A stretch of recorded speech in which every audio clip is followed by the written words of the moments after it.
Bonjour, je suis contente que tu es là.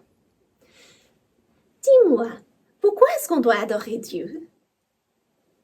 Il peut sembler que c'est là une question bien bizarre, mais à un moment donné, une jeune femme me l'a posée et elle était sincère.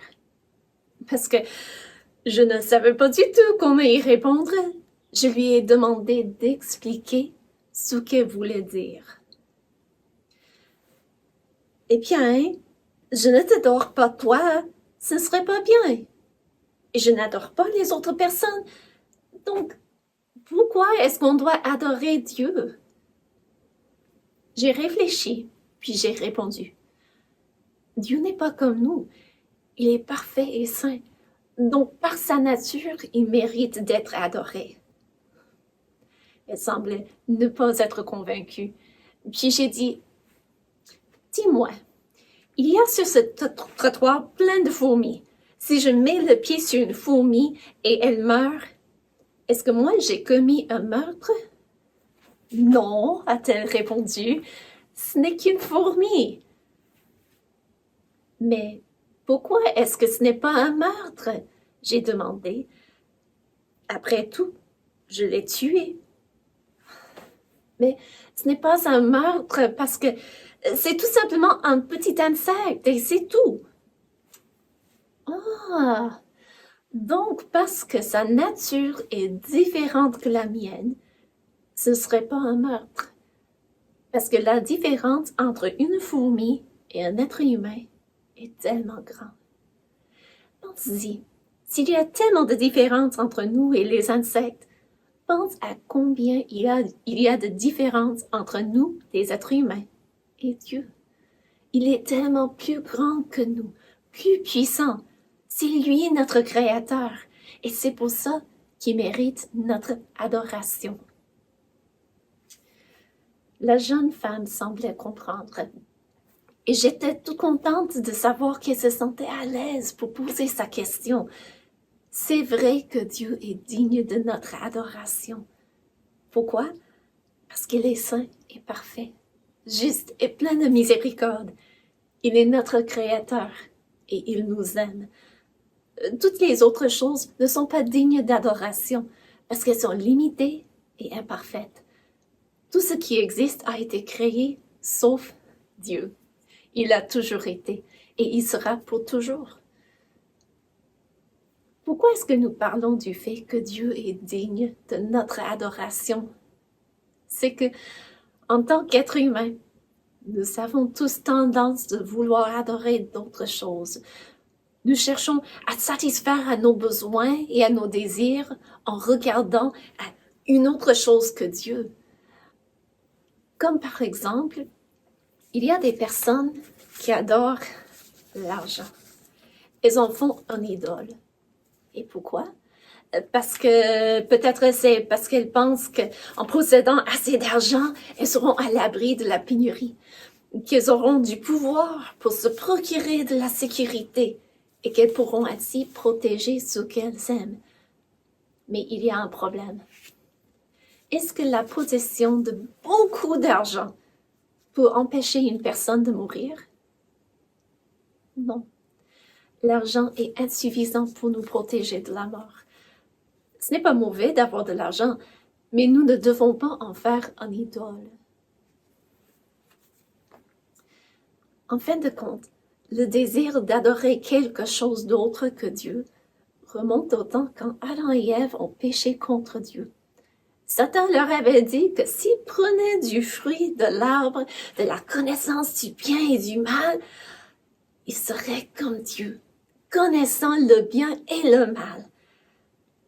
Adam et Ève ont choisi de mettre leur foi en quelque chose autre que Dieu. Et depuis, nous en souffrons tous les conséquences de cela. Donc Dieu seul est digne de notre adoration. Et je suis contente que la jeune femme m'avait posé sa question. Sa question m'a fait réfléchir. Est-ce que sa question t'a fait réfléchir, toi aussi? Nous allons même réfléchir plus là-dessus, après les chants.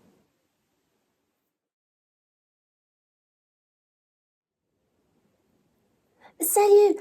Waouh! Ça a été toute une question! Je n'ai jamais pensé à demander pourquoi on doit adorer Dieu. Mais c'est vrai qu'il est digne de notre adoration parce qu'il est le créateur de tous. Qui a créé le monde, le crocodile et la fourmi? Qui a créé le monde, la mer et son doux clapotis? Qui a créé les escargots, la lune et le corbeau? Qui a créé le monde, le crocodile et la fourmi?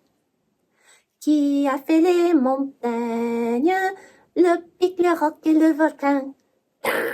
Qui a fait la campagne, la pluie, le soleil et le vent?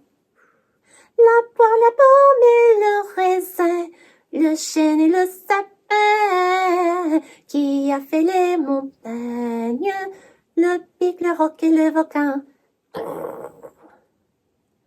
Dieu a créé le monde, il dit et cela fut ainsi. Dieu a créé le monde, il a fait le jour et la nuit. La fleur, l'étoile, les oiseaux, puis tous les animaux. Dieu a créé le monde, il dit et cela fut ainsi. Pensez-y, Dieu a dit et les choses ont été créées. Les animaux, les arbres et les étoiles, tout l'univers. Et il t'a créé toi. Combien il est grand, combien il est puissant et il t'aime.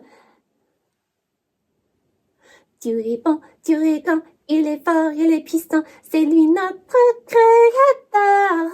Dieu est bon, Dieu est grand, il est fort, il est puissant, il voudrait notre bonheur. Car il nous aime tous, tous, tous, oui, tous que nous vivions dans la forêt, sur la colline, dans le désert. Dieu nous aime vraiment tous. Dieu est bon, Dieu est grand, il est fort, il est puissant, c'est lui notre créateur. Dieu est bon, Dieu est grand, il est fort, il est puissant, il voudrait notre bonheur. Car il nous aime tous, tous, tous, oui, tous que nous vivions sur un bateau, dans un igloo, dans un château. Dieu nous aime vraiment tous. Dieu est bon, Dieu est grand, il est fort, il est puissant, c'est lui notre créateur. Dieu est bon, Dieu est grand, il est fort, il est puissant, il voudrait notre bonheur. Car il nous aime tous, tous, tous, oui, tous que nous vivions là sous les bambous, une presqu'île ou n'importe où. Dieu nous aime vraiment tous. Dieu nous aime tous, même quand nous faisons des erreurs, comme j'ai fait tantôt. Mais il aime tout le monde. Et ça veut dire qu'il t'aime toi. Il t'aime tellement et il veut que tu le connaisses. C'est pour ça qu'il t'a donné sa parole, la Bible. C'est dans la Bible que tu apprends combien Dieu est saint et combien il t'aime. C'est dans la Bible que tu apprends ce qu'il a fait pour toi. Dieu est saint, 3 fois saint. C'est le Créateur. Il fit les cieux et la terre pour notre plus grand bonheur. Les montagnes, l'océan et le parfum des champs. Dieu est saint, 3 fois saint, qu'il soit béni. Dieu est saint, 3 fois saint, c'est le Créateur. Il envoya sur la terre son Fils Jésus le Sauveur, qui donna sa vie pour moi. Un jour sur une croix, Dieu est saint, 3 fois saint, qu'il soit béni. Dieu est saint, 3 fois saint, c'est le Créateur. Sa parole nous instruit, nous éclaire dans la nuit. C'est une lampe à mes pieds, le long de mon sentier. Dieu est saint, 3 fois saint, qu'il soit béni. Merci Dieu d'avoir aimé ta création tellement que tu as donné ta parole pour nous guider. Nous ne saurions rien sans ta parole. C'est tellement grand. Merci.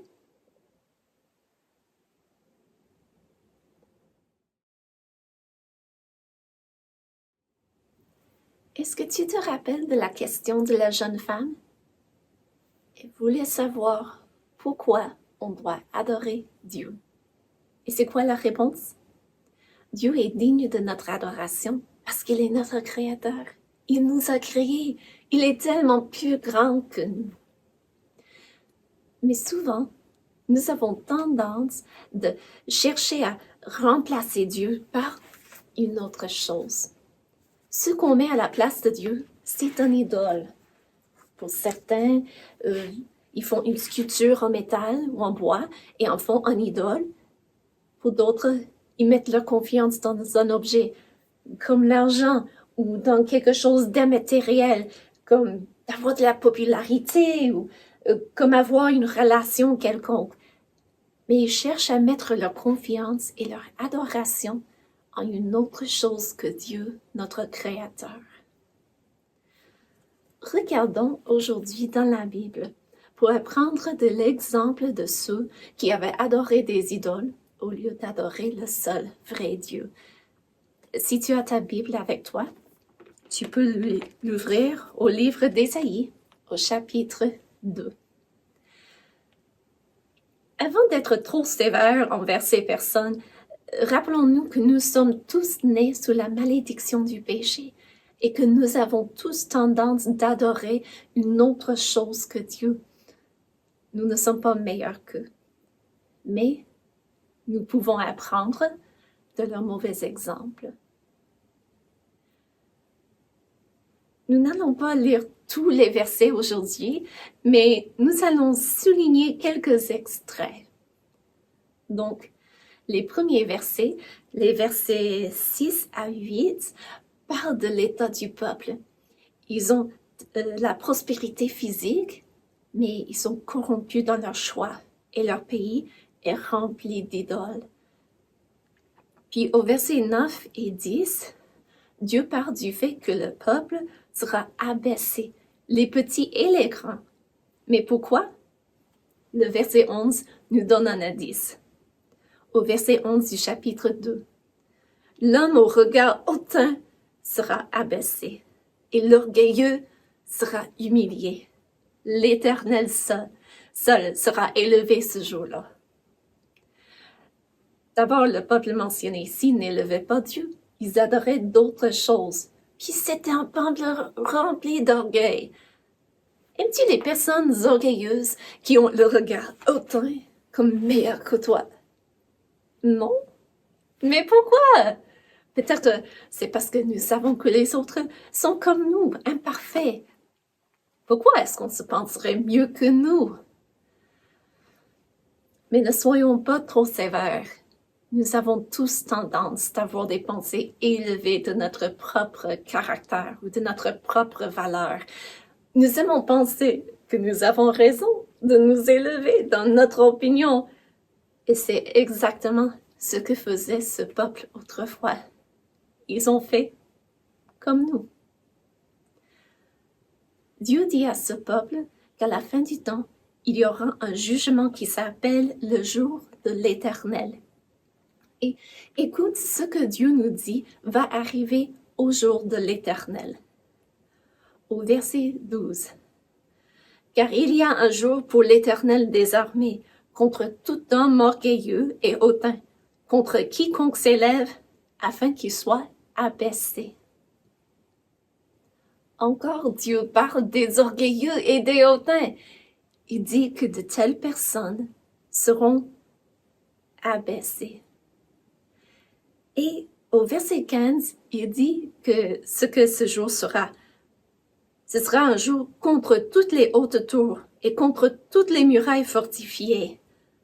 Donc tout ce qui s'élève contre Dieu sera jugé en ce jour-là. C'est comme un refrain parce que au verset 17, Dieu nous dit « L'homme orgueilleux sera humilié et le hautain sera abaissé. L'Éternel seul sera élevé ce jour-là. Toutes les idoles disparaîtront. » Pourquoi est-ce que Dieu va abaisser les hautains et les orgueilleux et va s'élever? Ne serait-ce parce que c'est lui seul qui est digne de notre adoration et pas les idoles. La Bible nous dit que quand le jour de l'Éternel arrivera, les hommes vont jeter leurs idoles d'argent et leurs idoles d'or et vont essayer de se cacher de Dieu. Je crois qu'ils vont comprendre en ce moment que leurs idoles ne leur servent à rien, que c'est Dieu seul qui est digne d'adoration et que c'est Dieu qui est le Tout-Puissant. Puis cette prophétie termine avec un conseil pour le peuple. Et c'est aussi un bon conseil pour nous. Ça dit au verset 22, « Cessez de vous confier en l'homme, dans les narines duquel il n'y a qu'un souffle, car de quelle valeur est-il? » C'est vrai que nous ne devons pas nous confier en l'homme. Pensez-y, un homme ne peut pas créer quelque chose de rien comme Dieu l'a fait. Ce n'est pas l'homme qui a créé la capacité de souffler. Tout ce que nous avons a été créé par Dieu et nous a été donné par Dieu. Et nous devons lui rendre hommage et gloire en reconnaissant que c'est Dieu seul qui est digne d'adoration. C'est devant lui seul que nous devons nous prosterner, physiquement et mentalement, reconnaissant qu'il est plus grand que nous. Y a-t-il des choses dans ta vie, des choses qui deviennent plus importantes que Dieu? Demande à Dieu de t'aider à suivre ce bon conseil en reconnaissant que toutes les choses inventées par l'homme, la monnaie, la popularité, ils ne sont rien en comparaison avec le seul vrai Dieu, notre Créateur. Demande à Dieu de t'éclairer et de t'aider à n'adorer que lui seul. Et n'oublie pas que Dieu est toujours prêt à pardonner à ceux qui lui demandent pardon. Il ne force jamais personne de l'adorer, mais comme nous voyons dans cette prophétie, il utilise sa parole pour nous mettre en garde des conséquences futures de nos décisions. Et il nous invite de venir à lui. Si tu l'as déjà accepté comme ton sauveur, tu peux demander son aide contre toutes les choses qui essaient d'attirer ton adoration de lui. Si tu ne l'as pas encore accepté comme ton sauveur, sache qu'il t'aime et qu'il est prêt à t'accepter en sa famille et à te guider à travers la vie si tu reconnais que tu as brisé sa loi et si tu crois en son Fils Jésus comme sauveur.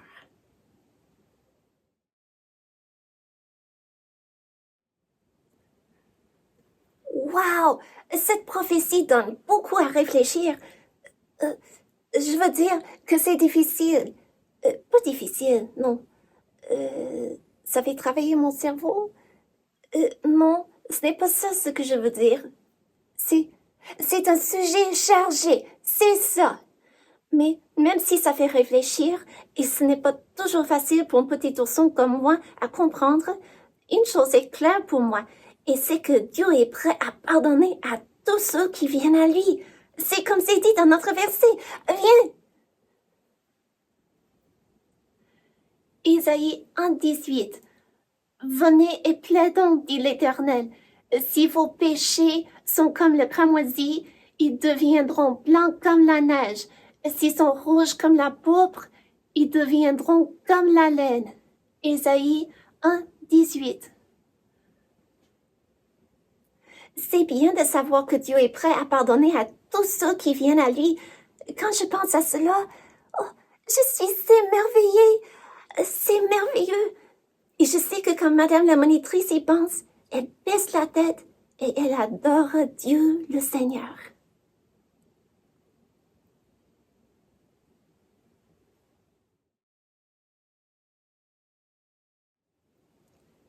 Y a-t-il des choses dans ta vie qui prennent la place de Dieu?